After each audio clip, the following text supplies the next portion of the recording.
ఓం నమో భగవతే శ్రీ రమణాయ. చాలా సంతోషం నాయన. మహర్షులు వారిని ఎన్నో రకాలుగా వారిని దర్శించటానికి వచ్చిన వారు వివిధ రకాలైన ప్రశ్నలు వేస్తూ ఉంటారు. అందులో ఒకటి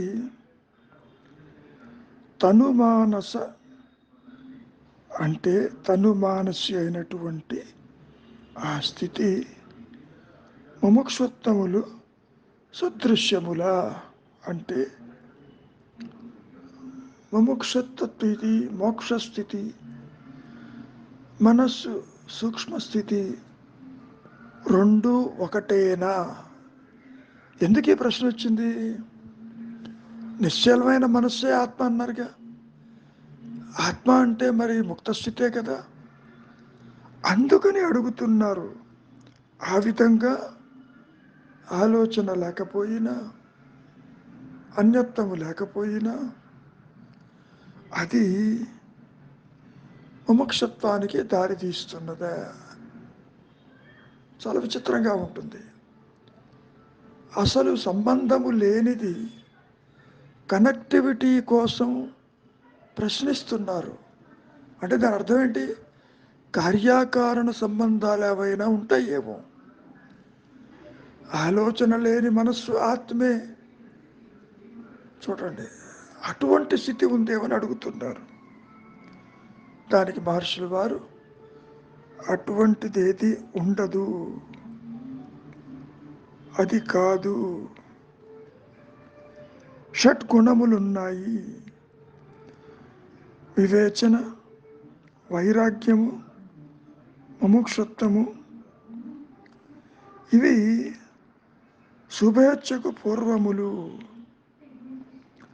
అంతేకాదు, ముముక్షత్వము తర్వాతది ప్రథమ దశ శుభేచ్ఛ, ఆ వెంట విచారము, అటుపైన తను మానసిక స్థితి.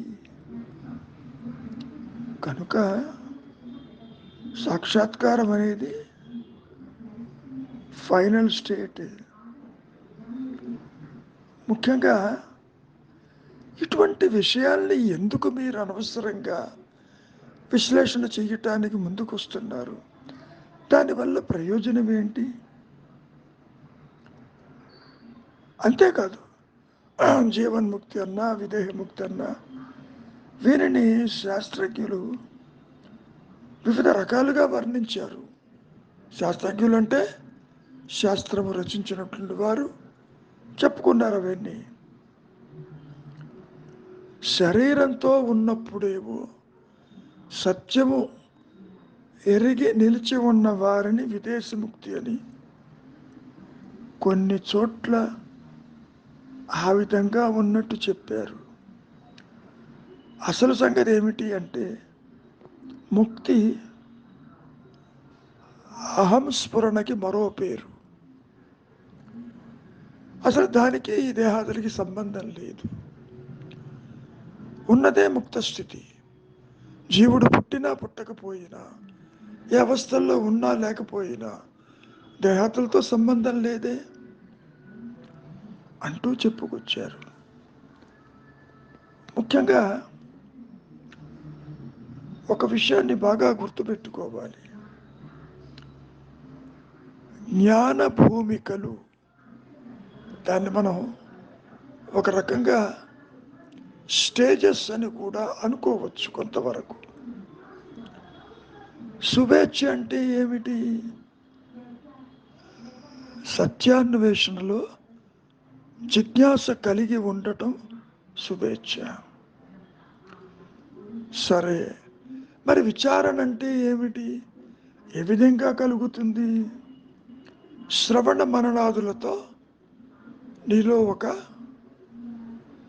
మార్పు వస్తుంది. ఈ సందర్భంలో మహర్షిని ఒక విషయాన్ని ప్రస్తావించారు. ఏమని అడిగారు? దుర్మార్గుడికి సహితము ముక్తి వస్తుందా అని. ఎందుకు రాదు? శ్రవణము చేత వస్తుందన్నారు. అది ఎలా కుదురుతుందండి? ఆ పరమ దుర్మార్గుడు, కిరాతకుడు ఎట్లా వస్తుందని అడిగినప్పుడు శ్రవణము చేత అన్నారు.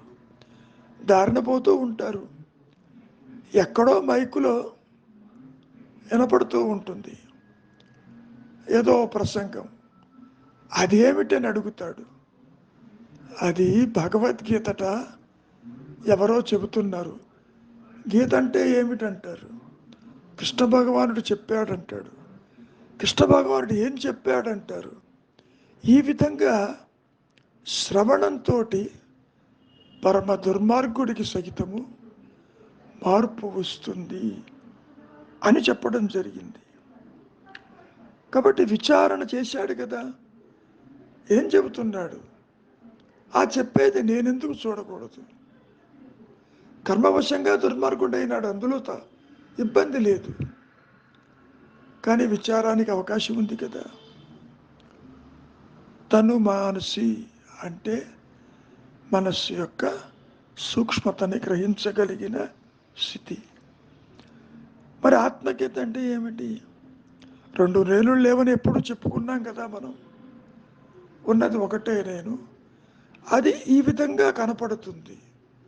కర్తృత్వం వచ్చినప్పుడేమో అహంకారంగా ఉంటుంది. కర్తృత్వ రహితమైనప్పుడు అది ఆత్మగానే ఉంటుంది. ఆ స్థితిలో అసంశక్తి, దేని యందు కూడా ఆసక్తి ఉండదు, అనాసక్తి ఉంటుంది. ఇది తెలుసుకుందామనో, ఇటు చూద్దామనో, అటు వెళదామనో అటువంటి ఆకర్షణ ఉండదు. దాన్నే ఇంకో రకంగా తీసుకుంటే పదార్థ అభావం ఏర్పడుతుంది. అంటే విషయాలకు గోచరత్వము ఉండదు. పూర్ణమైన విషయ గోచరత్వం ఉండదు. వస్తువులు ఉంటాయి, దాని ప్రభావం మనస్సు మీద ఉండదు. సరే, చివరిది దుర్యాగము అంటే వాగాతీతము. వాక్కులకి, మనస్సుకి, బుద్ధికి అందనటువంటి స్థితి కదా అది. చివరివి ఏవైతే 4 ఉన్నాయో అంటే ఆత్మజ్ఞత, అసంశక్తి, పదార్థము యొక్క అభావస్థితి, వాక్కులకు అతీతమైనది, అది మాత్రమే చివరికి. ఇక్కడ జ్ఞానికి కొన్ని చెప్తున్నారు. బ్రహ్మవిత్, బ్రహ్మవిద్వర, బ్రహ్మవిద్వరీయ, బ్రహ్మవిద్వరిష్ట. ఇట్లా ఇవన్నీ కూడా మనస్సుతో చెప్పుకునేవే తప్ప మరొకటి కాదు. ఉన్నది జ్ఞానము, లేనిది సృష్టి. జ్ఞానము అంటే అహంస్ఫురణ. జ్ఞానము అంటే నేను ఉన్నాను అన్న ఎరుక ఏదైతే అవధులు లేక, పరిధులు లేక ప్రకాశిస్తూ ఉన్నదో అది మాత్రమే సత్యము, నిత్యము, అనంతము, ఏకమన్నటువంటి విషయం ప్రకాశిస్తూ ఉంటుంది. ఏది కొత్తగా రాదు. మనం ఇక్కడ ఎన్ని రకాలుగా చెప్పుకున్నప్పటికీ ఇవన్నీ ఒక రకంగా మానసికమైన విశ్లేషణలే తప్ప మనస్సు తల ఎత్తకపోతే, అన్యత్వము తల ఎత్తకపోతే, పరిమితత్వము నిలవకపోతే మరి ఉన్నది అనంతత్వమే కదా. కనుక ఎన్ని రకాలుగా చెప్పుకున్నా జీవుడు ఒక ఊహా వస్తువు. జగత్మిథ్యా, బ్రహ్మమే సత్యము. ఉన్న సత్యము నేను ఉన్నానన్న ఎరుకే జ్ఞాన వృత్తి చేత తనకు తానుగా అనంతంగా ప్రకాశిస్తూ ఉంటుంది. అది ఒక్కటే సత్యమై, నిత్యమై, ఏకమై, అనంతమై ఉంటుంది. దాని ఎదుట ఏదీ నిలవలేదు. ఇప్పుడు నీవు చూస్తున్నటువంటి సంసారము, జగత్తు, జనన మరణాలు, అవస్థలు, సృష్టి పంచేంద్రియాలతో సృష్టిని చూస్తున్నావుగా, ఇదంతా అదృశ్యమైపోతుంది. కారణం అవన్నీ మానసికమైన ప్రొజెక్షన్స్ మాత్రమే, భావనలు మాత్రమే.